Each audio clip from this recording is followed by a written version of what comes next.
ஜெய் வாசவி. இன்று 17 மற்றும் 18வது ஸ்லோகம்.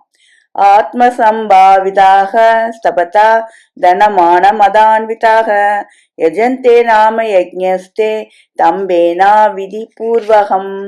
தற்புகழ்ச்சியுடையார், வணக்கமில்லார், செல்வ செருக்கும் மதமுடையார் பேரளவில் யாகத்தை விதிவழுவி ஆடம்பரத்துக்காக செய்கின்றனர்.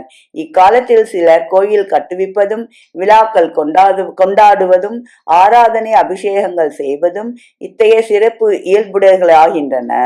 தங்களை விளம்பரப்படுத்தி கொள்ளுதல் ஒன்றே இவர்களின் கருத்தாகும். கடவுளின் பெருமைக்கென்று வினையாற்றுவது தெய்வ சம்பத்துடையவர்களது இயல்பு. தங்களது சொந்த பெருமைக்கென்று வினையாற்றுவது மற்றவர்களுடைய இயல்பு. 18வது ஸ்லோகம்.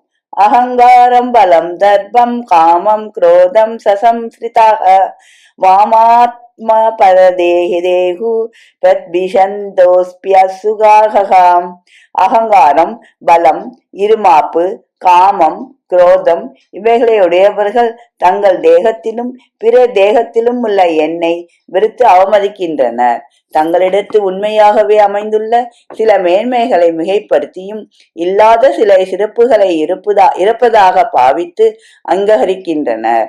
அசுர இயல்பையுடையவர்கள் அவித்தியா சொரூபமான இத்தகைய ஆணவத்தை அகற்றுவது எளிதன்று.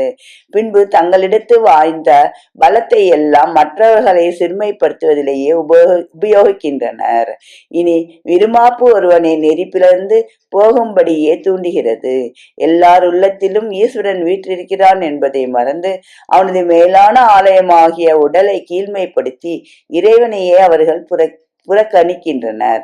அதனால் அசுரர்களுக்கு உண்டாகும் வீழ்ச்சியாவது.